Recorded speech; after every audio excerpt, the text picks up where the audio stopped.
A very good evening to all of you. Welcome back on my channel. So आज जो है सबसे पहले अगर आप मेरे चैनल पे फर्स्ट टाइम आए हो तो मेरे चैनल को सब्सक्राइब शेयर एंड कमेंट करना मत भूलिए. और साथ में जो है बेल आइकन है उसे भी ज़रूर प्रेस कीजिए ताकि मेरे नेक्स्ट वीडियोस की जो नोटिफिकेशन है वो आप तक पहुंच जाए. सो आज हम नया टॉपिक जो है वो स्टार्ट कर रहे हैं. आज हम टॉपिक स्टार्ट कर रहे हैं बुक कीपिंग. और जिस में से हम टॉपिक को चुन रहे हैं concept of accounting and uses of accounting. So first of all हम जो है मीनिंग ऑफ अकाउंटिंग करेंगे. सो मीनिंग ऑफ अकाउंटिंग में क्या है. सो मीनिंग ऑफ अकाउंटिंग में है जो अकाउंटिंग है वो एक नॉन स्टैटिक फंक्शन होता है जो कि अपने changing significantly with the development वो ऐसे चेंजेस करता है अपनी अकाउंटिंग में जिसके साथ जो है वो इकोनॉमिक डेवलपमेंट जो है वो कॉमर्स की फील्ड में हो सके. और इसमें जो है अकाउंटिंग जो है वो एनालाइज मीन्स किसी भी इंफॉर्मेशन को डीपली स्टडी किया जाता है और उसके ऊपर इंटरप्रिएट किया जाता है, उसके ऊपर काम किया जाता है और बुक कीपिंग के रिकॉर्ड्स को मेंटेन किया जाता है.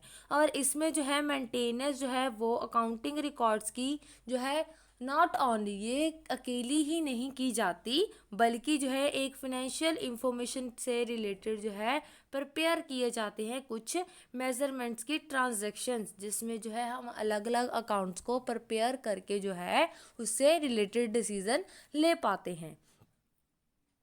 नेक्स्ट है definition of accounting. So first है इन अमेरिकन अकाउंटिंग एसोसिएशन की तरफ से ये जो है हमें डेफिनेशन हमने जो है रीड कब कर रहे हैं. सो 1996 में ये डेफिनेशन बनाई गई है. इस डेफिनेशन में क्या बताया गया है जो अकाउंटिंग है वो ऐसी प्रोसेस है जिसे आइडेंटिफाई किया जाता है और साथ में मेज़र किया जाता है, कम्युनिकेट किया जाता है इकोनॉमिक इंफॉर्मेशन को दूसरों के साथ और जिससे रिलेटेड जो है जो यूजर्स होते हैं इसके वो एक डिसीजन को ले पाते हैं. So there is the first objective of accounting. So first objective है टू कीप सिस्टमैटिक रिकॉर्ड्स. ये जो है एक सिस्टमैटिक रिकॉर्ड्स को मेंटेन करता है. अगर हम अकाउंटिंग को मेंटेन नहीं करते हैं, अकाउंटिंग रिकॉर्ड्स को नहीं लेके आते हैं या फिर अकाउंटिंग नहीं करते हैं तो इससे जो है हमें डिसीज़न लेने में बहुत प्रॉब्लम होती है. बिकॉज जो है एक जो ह्यूमन की मेमोरी होती है वो लिमिटेड होती है, वो इतनी सारी चीज़ों को अपने माइंड में स्टोर नहीं कर सकता है. सो जो अकाउंटिंग जो होती हैं वो ह्यूमन को हेल्प कर देता है कि वो फ्यूचर में जो है अगर प्लानिंग करना चाहता है, किसी चीज़ से रिलेटेड डिसीजन लेना चाहता है तो वो अच्छे से ले पाता है. सेकंड है टू प्रोटेक्ट बिजनेस प्रॉपर्टीज़. ये जो है अकाउंटिंग जो होती है इसका यही ऑब्जेक्टिव होता है कि वो जो है बिजनेस प्रॉपर्टीज़ को अच्छे से प्रोटेक्ट कर पाए. कैसे? जैसे कि हम ये पता कर सकते हैं कि प्रोप्राइटर का जो फंड है वो उसने जितना इन्वेस्ट किया है उसी हिसाब से उसे कितना इंटरेस्ट मिल गया है और जो बिज़नेस है वो कितना पे कर रहा है बिज़नेस से, और अगर जो बिज़नेस में से कितना रिकवर किया जा रहा है, जो दूसरों से हमने पैसे लेने हैं तो वो कितने हैं और दूसरों को जितने देने हैं वो कितने हैं. और साथ में हमें ये भी पता चल जाता है कि एंड में हमारे पास फिक्स्ड एसेट्स कितनी है, करंट एसेट्स कितनी है, कैश इन हैंड कितना है, हमारे पास लायबिलिटी कितनी है, बैंक में कितना बैलेंस है और कैपिटल कितनी बन रही है, लायबिलिटीज़ कितनी हो रही हैं और स्टॉक कितना हो रहा है जो क्लोजिंग स्टॉक है, और करंट लायबिलिटीज़ कितनी है जो हमने लोन वगैरह ऑफर लिए हुए हैं, बोरो किए हैं, वो कितने हैं. सो हमें ये इससे अच्छे से पता चल जाता है. थर्ड पॉइंट है to ascertain the operational profit and loss. इससे जो है हमें ये भी पता चल जाता है, सर्टन अच्छे से यही पता चल जाता है कि हमें लास्ट में अकाउंटिंग ईयर के एंड में हमें कितना लॉस हो रहा है और कितना प्रॉफिट हो रहा है और हमने कितने एक्सपेंसेस पे किए हैं और साथ में हमें कौन कौन सी ट्रांजैक्शन जो है वो की हुई है, हमें कितनी इनकम कहाँ कहाँ से हो रही है, और जिसके साथ जो है हमें एक्सपेंडिचर एंड रेवेन्यू बोथ पता चले जाते हैं और साथ में जो है हमें ये भी पता चल जाता है कि हमारे पास प्रॉफिट कितना है और लॉस कितना हुआ है. फोर्थ पॉइंट है to ascertain the financial position of business. इसमें जो है हम प्रॉफिट एंड लॉस अकाउंट को हमें ये हमें ये बताता है कि हमें प्रॉफिट एंड लॉस कितना हुआ है साल के एंड में, और एक पर्टिकुलर ईयर में वो बता देता है। और इसका ऑब्जेक्टिव यही होता है कि इसके साथ जो है हम पोजीशन स्टेटमेंट या फिर बैलेंस शीट को प्रिपेयर कर पाते हैं, और जो है हम अपने बिजनेस की पोजीशन को पता कर पाते हैं कि हमें हमारे बिजनेस से कितना प्रॉफिट हो रहा है और हमारा बिजनेस जो है कहाँ पे स्टैंड कर रहा है और उसकी पोजीशन क्या है। लास्ट है to facilitate rational decision making. इसमें क्या है, ये अकाउंटिंग जो होती है वो हमें ये फैसिलिटी प्रोवाइड कर पाती है कि हम रैशनल डिसीजन ले पाएँ, एक डिसीजन जो कि समझदारी से हम ले पाएँ। और इसमें जो है हमें एक जो अथॉरिटी होती है वो अलग अलग लेवल्स के ऊपर जो है रैशनल डिसीजन लेने में हेल्प करती है। और जो ऑफ कोर्स इसमें कोई भी इजी टास्क नहीं होता है, लेकिन ये इजी बना देता है कि ताकि हम फ्यूचर में अच्छे से डिसीजन को ले पाएँ। लास्ट है हमारा एडवांटेज ऑफ अकाउंटिंग। इसमें आगे नेक्स्ट वाला टॉपिक है एडवांटेज ऑफ अकाउंटिंग। इसमें फर्स्ट एडवांटेज है रिप्लेसमेंट ऑफ अकाउंटिंग। ये ह्यूमन की मेमोरी जो है लिमिटेड कैपेसिटी होती है, जिसमें सारी चीज़ें हम जो है ट्रांजैक्शन जो है वो रिकॉर्ड नहीं कर पाते हैं, स्टोर नहीं कर पाते हैं अपने माइंड में। सो अकाउंटिंग जो होती है वो हेल्प करती है कि सिस्टमैटिक और परमानेंट रिकॉर्ड जो है बिजनेस का वो रखने में हेल्प कर पाए, और जो है रेफर कर पाए टाइम टू टाइम, ताकि दूसरों को डिसीजन लेने में कोई प्रॉब्लम ना हो। नेक्स्ट है हेल्पफुल इन टैक्स असेसमेंट। जब टैक्स देने की टर्म आती है, ये इस केसेस में बिजनेस जो है वो रिक्वायर्ड होता है कि उसने कितनी इनकम टैक्स में जो है पेमेंट करनी है, और कितना उसको value added tax means VAT देना है, कितना एक्साइज ड्यूटी देनी है गवर्नमेंट को। सो अगर हम प्रॉपर रिकॉर्ड जो है बिजनेस में नहीं कर पाते हैं, रिकॉर्ड मेंटेन नहीं कर पाते हैं, तो उसमें जो है टैक्स अथॉरिटीज़ जो है वो हमें जो है may do tax assessment according to your judgement, तो वो अपनी ही जजमेंट के हिसाब से हमें टैक्स पेमेंट लगा देती है। अगर हम अच्छे से रिकॉर्ड मेंटेन करते हैं तो हम जो है उस अकाउंटिंग के साथ जो है प्रूफ के साथ जो है उसका यूज़ करके जो है हम टैक्स की पेमेंट कर सकते हैं। प्रिवेंट फ्रॉड्स, ये हमें फ्रॉड होने से बचाता है कि अगर हमारे पास कोई भी प्रॉपर अगर अकाउंट बना हुआ है, बुक रिकॉर्ड बना हुआ है, तो अगर कोई इनसर्टिनिटी होती है, कोई फ्रॉड होता है, या फिर कोई एरर आ जाती है, या फिर हमारे पास साथ कोई एम्प्लॉय डिसऑनेस्ट करता है, या फिर hardly get opportunity to commit fraud, जिसमें जो है कैश और गुड्स में कोई फ्रॉड कर रहा है, तो ये हमें हेल्प करता है एक सिस्टमेटिक मेंटेन करने में, ताकि हम फ्रॉड से बच पाएँ। नेक्स्ट है बिजनेस वैल्यूएशन। इसमें साथ जो है हम जो बिजनेस को रनिंग आउट कर रहे हैं वो सोल्ड एंड परचेज की भी पूरी डिटेल रखता है कि हमने अपने बिजनेस में से क्या क्या कैसे कैसे सोल्ड किया है, कैसे कैसे हमने नहीं किया है, और इसके साथ जो है हमें ये चीज़ें भी पता चल जाती हैं। और इससे हमें इसेंशियल जो है वो वैल्यू ऑफ बिजनेस जो है हमें पता चल जाती है। और अकाउंटिंग की कैलकुलेशन से हमें ये पता चल जाता है कि हमारे पास कितनी अमाउंट जो है वो अवेलेबल है। हेल्प नेक्स्ट है हेल्पफुल इन प्लानिंग। ये हमें प्लान करने में भी बहुत हेल्पफुल करता है कि कैसे हमने जो है प्लान करना है। हमारे अलग अलग जो है चीज़ें हैं, जैसे कि इफ़िशेंट जो मैनेजमेंट है वो यही प्लान करने में हेल्प करती है कि हमें जो भी फ्यूचर में टारगेट्स रखे हुए हैं, गोल रखा हुआ है, उसे हम अच्छे से प्लान कर पाएँ और अच्छे से उसे अचीव कर पाएँ। और वो किस चीज़ के साथ ही होएगी, जब हम प्रोडक्शन के साथ साथ सेलिंग एंड परचेजिंग जो है गुड्स की, और मार्केटिंग कैसे करनी है, उसकी एडवर्टीजमेंट कैसे करनी है, फिक्स एसेट को कैसे जो है लेके आना है, फंड्स को कैसे अवेलेबल करवाना है, ये हमें इस चीज़ से प्लानिंग करने के लिए एक सिस्टमैटिक मैनर में हेल्प करता है। नेक्स्ट है फंड रेजिंग बिकम इजी। और अगर हमारे पास ये प्रॉपर जो है एक फॉर्मेट होता है, एक सिस्टमेटिक रिकॉर्ड होता है, फेयर एंड ट्रू जो है डिप्लिक्शन होती है स्टेटमेंट्स की, और ये हमें हेल्प करता है बिजनेस में कि वो कैसे क्रेडिटर्स को एग्जामिन कर पाए, बुक्स ऑफ बिजनेस को कैसे एग्जामिन कर पाए, और कैसे ये सेटिस्फाई कर पाए फिनेंशियल साउंडनेस को, मतलब बिजनेस कैसे आगे बढ़ेगा और उसमें कौन कौन सी जो है हेल्पफुल चीज़ें होंगी, और कैसे जो है हम क्रेडिटर को एग्जामिन करेंगे और कैसे डेटर्स को एग्जामिन करेंगे। ये सारी चीज़ें जो है हमें फंड रेज करने में हेल्प करेगा। नेक्स्ट है हेल्प्स इन डेट कलेक्शन। अगर हमने कहीं से किसी पर्सन से डेट को लेना है, कलेक्ट करना है, अगर हमने किसी से पैसे लेने हैं या फिर उनको देने हैं, तो ये भी चीज़ें हमें यहाँ से पता चल जाती हैं एक सिस्टमेटिक रिकॉर्ड से, जो कि हमें एक पीरियडिक अकाउंटिंग के साथ, स्टेटमेंट के साथ कस्टमर को हम सेंड कर देते हैं, जो कि हमारे डेटर्स होते हैं। अगर हमने किसी से पैसे लेने हैं तो वो हमारे डेटर्स होंगे, अगर हमने किसी को देने हैं तो वो हमारे क्रेडिटर्स होंगे। नेक्स्ट है एविडेंस इन कोर्ट।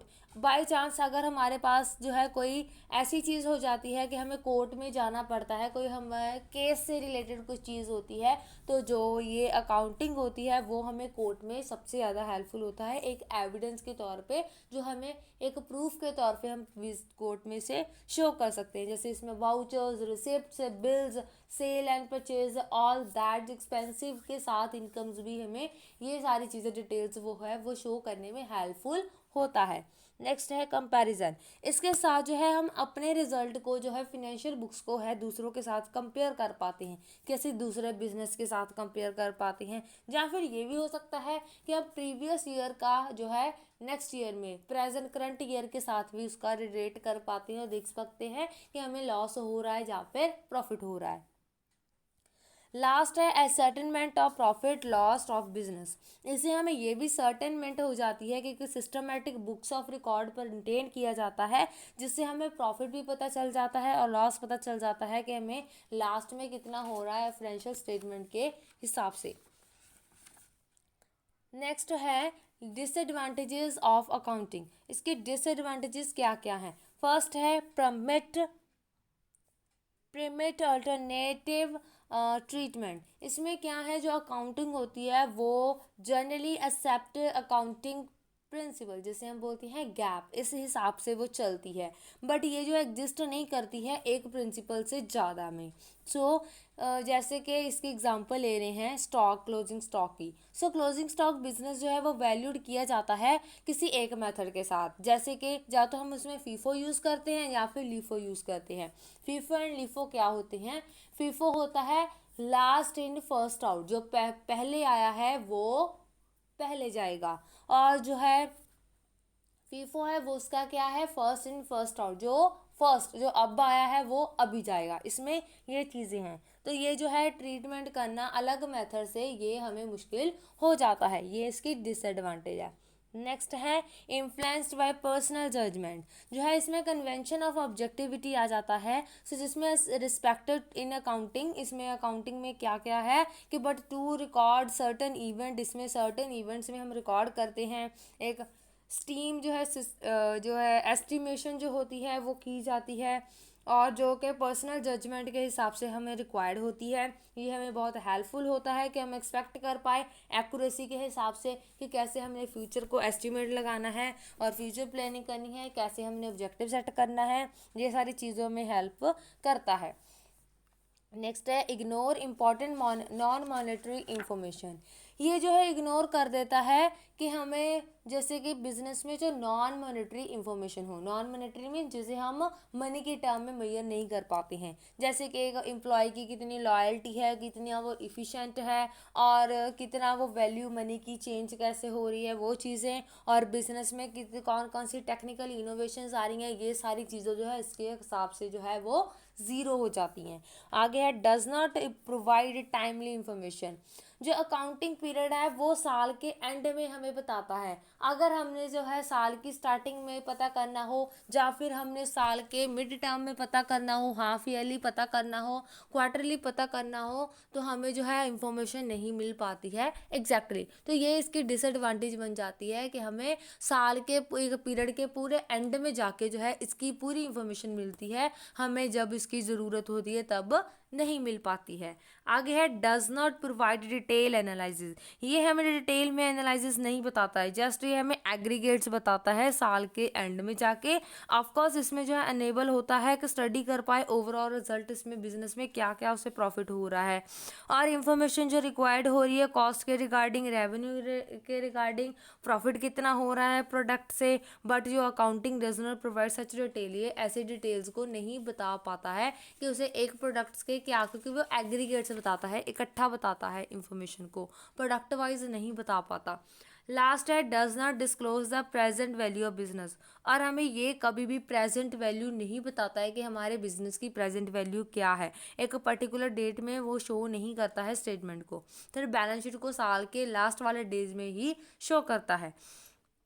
और जैसे बैलेंस शीट है वो एसेट की शोन की जाती है on the basis of a continuity, मतलब कॉन्टिन्यूटी एंटिटी कंसेप्ट के हिसाब से की जाती है, और जिसमें ये होता है कि बिजनेस जो है रिलेटिवली लॉन्गर लाइफ और will continue to exist definitely, मतलब उसे लंबे समय तक हम उसका यूज़ कर सकते हैं, ऐसी चीज़ों को हम लेके जा सकते हैं। एंड इसमें रियलाइजेबल वैल्यू जो है वो एग्जैक्ट वैल्यू जो है वो बैलेंस शीट से हमें नहीं पता चलती है।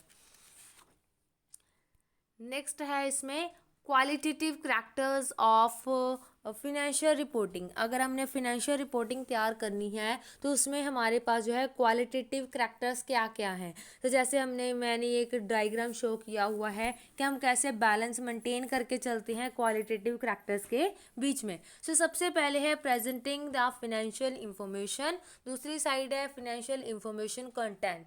तो इसमें क्या क्या है, एक साइड हम फिनेंशियल इंफॉर्मेशन को कैसे प्रेजेंट करना है उसे लेके चलते हैं, दूसरी साइड ये होता है कि उसका एक्चुअल में कैसा कंटेंट है। सो इसमें फिनेंशियल इंफॉर्मेशन को प्रेजेंट कैसे करना है वो दो हिसाब से कर पाते हैं, एक है रिलायबिलिटी के हिसाब से, सेकंड है कंपेयरबिलिटी के हिसाब से।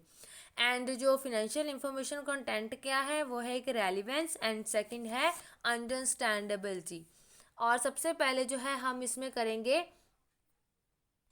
सबसे पहले जो हम इसमें करेंगे कंपेरेबिलिटी। कंपेरेबिलिटी में क्या है, हम जो है इसमें देखते हैं क्या क्या चीज़ें आ रही हैं। सो ये जो है एक ऐसा काउंटिंग इंफॉर्मेशन का करैक्टर है जो कंपेरेबिलिटी, जिसमें यूज़र जो है वो should be able to compare, वो कंपेयर कर पाता है फिनेंशियल स्टेटमेंट्स को अपनी इंटरप्राइजेस की एक टाइम के ऊपर, जिससे वो अपने जो है परफॉर्मेंस देख पाता है कि कैसी परफॉर्मेंस है उसकी बिजनेस की, और साथ में उसमें कैसे इंफॉर्मेशन जो है फिनेंशियल जो है पोजीशन जो है वो पता कर पाता है। और जो फिनेंशियल इंफॉर्मेशन होती है वो शुड बी प्रेजेंटेड टुगेदर, वो दोनों एक साथ दिखाता है with the corresponding information of the proceeding period, एक प्रोसीडिंग पीरियड में।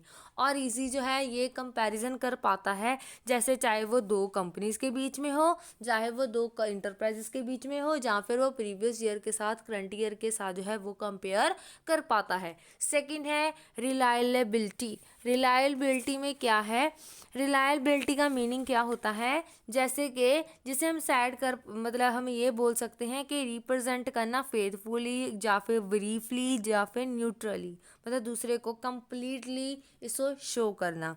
और जो freedom from bias, freedom from bias मतलब ये किसी के ऐसे नहीं है कि अंडर झुका हुआ नहीं है, जो अनसर्टिनिटी के प्रिजम्पशन के साथ जो है इससे हम देख सकते हैं फिनेंशियल स्टेटमेंट जो होती हैं वो न्यूट्रल होती हैं इफ़ बाय द सिलेक्शन, जब हम इसे सिलेक्शन करते हैं या फिर प्रेजेंट करते हैं इंफॉर्मेशन को, they are influenced in making of decision, ये हमें डिसीजन लेने में हेल्प करता है। इन्फ्लुएंस, जब भी हमें ज़रूरत होती है तो हम उसमें चेंजेस कर पाते हैं डिसीजन लेने में, और इनकम का सोर्स बना पाते हैं। इसमें इसके एट्रीब्यूट्स क्या क्या आ जाते हैं, कौन कौन सी चीज़ें चाहिए, एक तो है ये कंप्लीट होना चाहिए, दूसरा इसमें फेथफुल होना चाहिए, मतलब अच्छे से मेंटेन होना चाहिए, न्यूट्रल होना चाहिए, accounting should be based on financial reality, मतलब ये लीगल फॉर्म में होना ज़रूरी है।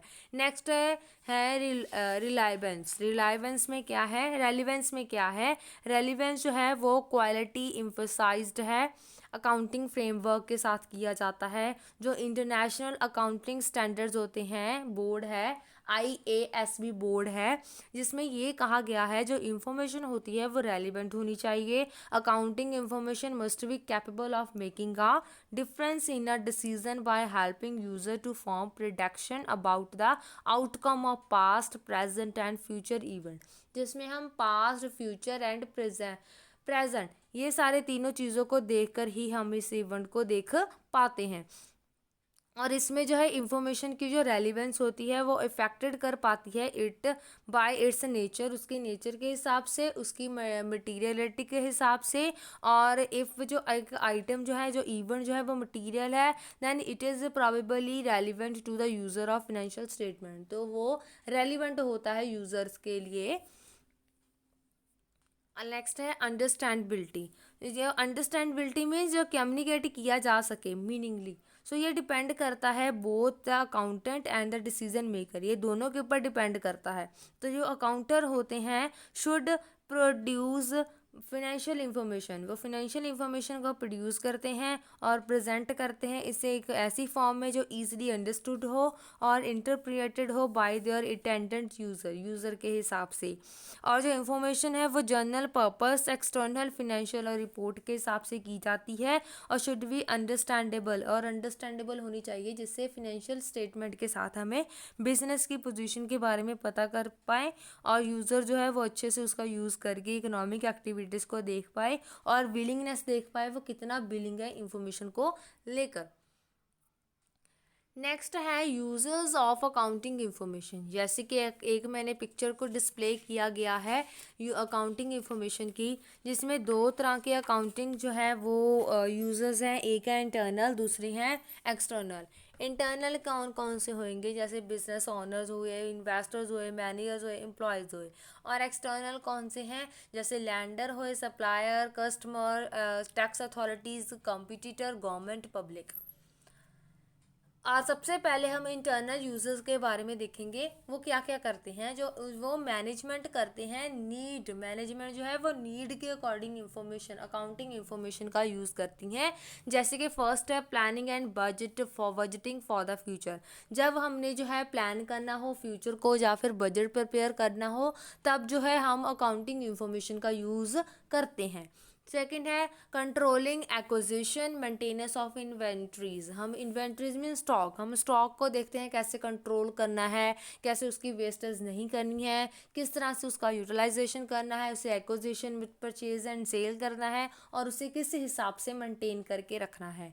अप्रेजिंग रेमजुअल मेजर्स, इसमें जो है हम रेमेडीज़ को भी देखते हैं, कोई इसमें प्रॉब्लम तो नहीं आ रही है, या फिर कोई परफॉर्मेंस को देखते हैं कि कोई परफॉर्मेंस में प्रॉब्लम तो नहीं आ रही है, कैश रिसिप्ट को रिसीव करने में तो नहीं कोई प्रॉब्लम आ रही है, कोई बजट के टारगेट जो रिजल्ट हैं, मतलब हम ये भी देखते हैं जो हमने बजट के हिसाब से टारगेट को फिक्स किया है उसके ऊपर कोई इफेक्ट तो नहीं पड़ रहा है। ये सारी चीज़ें जो है हम इसमें देखते हैं। एंड लास्ट है selecting out of alternative proposal. इसमें जो है हम सेलेक्ट आउट करते हैं अलग अलग तरह के जो परफॉर्मेंसेस के हिसाब से और प्रपोजल्स को देखते हैं कि अगर हम इस चीज़ का यूज़ ना करके दूसरी चीज़ के अल्टरनेटिव की यूज़ करें जिससे हमें प्रॉफिट हो और वेस्टेज भी कम हो और कॉस्ट भी कम लगे, तो हम उन चीज़ों को ज़्यादा प्रॉफिटेबल करते हैं। नेक्स्ट है एक्सटर्नल यूजर्स। एक्सटर्नल यूजर्स दो तरह के होते हैं। फर्स्ट है डायरेक्ट इंटरेस्ट, सेकंड है इनडायरेक्ट। डायरेक्ट मीन जिसका उसके ऊपर डायरेक्ट इंटरेस्ट हो और इनडायरेक्ट मीन जिसका उसके ऊपर डायरेक्ट इंटरेस्ट ना हो। तो सबसे पहले है क्रेडिटर। डायरेक्ट इंटरेस्ट में क्रेडिटर, क्रेडिटर जो होते हैं वो शॉर्ट टर्म क्रेडिटर्स भी होते हैं और लॉन्ग टर्म क्रेडिटर्स भी होते हैं। क्रेडिटर्स वो होते हैं जिनसे हमने लोन लिया होता है और जिससे हमने पेमेंट करनी होती है इंटरेस्ट के साथ, और ये जो है दोनों इंटरेस्टेड होते हैं स्टेबिलिटी एंड अर्निंग्स के ऊपर। जैसे कि जो भी डेटर फर्म होती है, जब अगर वो शॉर्ट टर्म के क्रेडिटर्स हैं तो वो शॉर्ट टर्म की सॉल्वेंसी को देखते हैं, लिक्विडिटी पोजीशन को देखते हैं, और जो लॉन्ग टर्म के होते हैं तो वो जो है लॉन्ग टर्म की सॉल्वेंसी को देखते हैं फर्म की। नेक्स्ट है इन्वेस्टर्स। इन्वेस्टर्स वो पर्सन्स होते हैं जो कि अपने पैसे को इन्वेस्ट करते हैं बिजनेस में, और ये जो यूज़र्स होते हैं अकाउंटिंग इंफॉर्मेशन के, ये यही चीज़ देखते हैं कि प्रेजेंट इन्वेस्टर्स यही देखेंगे कि वो जज करेंगे अपनी इन्वेस्टमेंट से कि वो कितना डिटरमाइंड कर रहे हैं, और ये देख रहे हैं साथ में कि कैसे वो शुड बाय, मतलब कैसे वो शेयर्स को परचेज कर पाएँ, कैसे उन्हें सेल कर पाएँ अर्ली से अर्ली, कैसे उन्हें हाथ में रख पाएँ शेयर इन हैंड। आगे है एम्प्लॉयज़। एम्प्लॉयज़ का यही इंटरेस्ट होता है, वो उसका अकाउंटिंग इन्फॉर्मेशन के साथ ये है कि वो ये देखते हैं कि उन्हें प्रॉफिट कितना हुआ है, लॉस कितना हुआ है, जिस हिसाब से उनके सैलरीज में कितनी पेमेंट होएगी, कितनी उसकी वेजेस जो है वो बढ़ेंगी, कितना उसमें इंक्रीमेंट होएगा। नेक्स्ट है टैक्स अथॉरिटीज़। टैक्स अथॉरिटीज़ को जो है वो भी देखते हैं जब उन्होंने टैक्स कलेक्ट करना होता है। कंज्यूमर क्या है, कंज्यूमर ये देखता है कि अगर वे प्राइस इंक्रीज कर रहे हैं, डिक्रीज करना है, तो वो कंज्यूमर के ऊपर इफेक्ट करता है, वो भी अकाउंटिंग इंफॉर्मेशन के हिसाब से। तो नेक्स्ट है फॉरेन एंटरप्रेन्योर्स। वो जो है जो कि फास्ट मीन ऑफ कम्युनिकेशन का ज़रिया होते हैं, ट्रांसपोर्ट का ज़रिया होते हैं, और वो पूरी दुनिया में जो है as a one market work करते हैं। और फॉरेनर जो होते हैं वो इंटरेस्ट होते हैं अकाउंटिंग इंफॉर्मेशन में, ताकि वो इंपोर्ट एंड एक्सपोर्ट अच्छे से कर पाएँ अपने बिजनेस को। आगे है इनडायरेक्ट इंटरेस्ट। इसमें फर्स्ट है रेगुलेटरी एजेंसी। रेगुलेटरी एजेंसी कौन सी होती है, जिससे गवर्नमेंट जो है वो अपनी एजेंसीज के साथ रेगुलेट करती है, फंक्शंस को फॉर्मुलेट करती है, वेरियस फॉर्म्स के बिजनेस को चलाती है। जैसे उसमें कंपनी लॉ बोर्ड हो सकता है, अगर वो कंपनीज है वो रजिस्ट्रार बोर्ड हो सकती है, मिनिस्ट्री ऑफ लेबर हो सकती है, मिनिस्ट्री ऑफ इंडस्ट्रीज हो सकती हैं, सेंट्रल स्टैटिकल ऑर्गेनाइजेशन हो सकती है, सेबी हो सकती है, security exchange board of India. तो ऐसी जो है ये एजेंसीज जो होती हैं जो रेगुलेट की जाती हैं गवर्नमेंट की तरफ से, इनका जो है डायरेक्टरी और इनडायरेक्टरी दोनों वे में वे जो है प्ले करती हैं डिफरेंट रोल्स को, और जो है अपनी एक्टिविटीज़ की परफॉर्मेंस के ऊपर भी इनका इफेक्ट पड़ता है। और इन्हें ये इंफॉर्मेशन की नीड होती है about the business from different point of view, जिसमें जो है वो अलग अलग पॉइंट ऑफ व्यू से जो है वो देख पाती हैं कि उन्हें बिजनेस में से कौन सी इंफॉर्मेशन को कैसे यूज़ करना है। सेकंड है पब्लिक। पब्लिक का भी इसमें इंटरेस्ट होता है, क्योंकि वो कम आउट जैसे कि रूटीन लाइफ के लिए पब्लिक, जैसे बैंक हो सकती है, पब्लिक यूटिलिटीज़ हो सकती हैं, जैसे उन्होंने गैस है, इलेक्ट्रिसिटी है, ट्रांसपोर्ट कंपनी है, प्रॉफिट मेकिंग है, नॉन प्रॉफिट इंटरप्राइजेस है, ये सारी चीज़ों के साथ जो है उन्होंने कंट्रीब्यूट करना होता है। सो लोकल इकॉनमी जो है ये हेल्प करती है ताकि वो नंबर ऑफ़ पीपल्स को, एम्प्लॉयज़ को वहाँ से ऑप्ट कर पाए। आगे है रिसर्चर्स। रिसर्चर्स के लिए ये कैसे बेनिफिशियल है। सो जो फिनेंशियल स्टेटमेंट्स होती हैं वो एक मिरर की तरह होती है बिजनेस कंडीशंस की, तो एक मिरर की तरह जो कि बिजनेस को पूरा अच्छे से दिखा देती हैं। और ये जो है म्यूजियम वैल्यू जो होती है वो रिसर्च की जाती है इनटू बिजनेस अफेयर्स, और ये जो है स्टेटमेंट्स को यूज़ करके एक ग्रेट इंटरेस्ट जो है वो दिखाता है स्कॉलर्स के बीच में, जो कि रिसर्चर्स को लेके चलता है अकाउंटिंग थ्योरीज के साथ as well as business affairs and practices के साथ, जिसमें जो है वो बिजनेस से रिलेटेड देखता है वो कैसे काम करेगा। नेक्स्ट है प्रिंट एंड इलेक्ट्रॉनिक मीडिया। जैसे न्यूज़पेपर्स हैं, वेरियस टीवी चैनल्स हैं, वो रिलेटेड होते हैं इकोनॉमी के साथ, फिनांस के साथ भी होते हैं, जो कि पब्लिश करते हैं, टेलीकास्ट करते हैं कि जो भी बिजनेस की परफॉर्मेंस है, कंपनीज ने क्या परफॉर्म किया है, क्या अचीवमेंट किया है, और उनमें कौन कौन सी प्रॉब्लम्स जो है फेस कर रहे हैं। और न्यूज़पेपर के लिए भी ये एक अच्छा मौका हो जाता है कि वो इंफॉर्मेशन की ज़रूरत के हिसाब से जो है वो लेकर इसके हिसाब से जो है अपनी जो है चैनल का बढ़ावा कर पाएँ, अपने न्यूज़पेपर को प्रमोट कर पाएँ, जो कि उससे इससे रिलेटेड होते हैं, इकोनॉमिक एंड फाइनेंशियल से related. So at the end we will say that thank you for watching my video, and अगर आपको किसी भी कंटेंट और टॉपिक से रिलेटेड वीडियो चाहिए, कोई भी आपको इन्फॉर्मेशन चाहिए, देन मुझे कमेंट बॉक्स में ज़रूर प्लीज़ ज़रूर कमेंट करके बताया करें, ताकि मैं अपनी नेक्स्ट वीडियो में आपका वो सोल्यूशन जो है उसका दे पाऊँ। So thank you for watching, और ज़्यादा से ज़्यादा इसे शेयर ज़रूर करें, और कमेंट ज़रूर करें, लाइक ज़रूर करें, और सब्सक्राइब भी करें।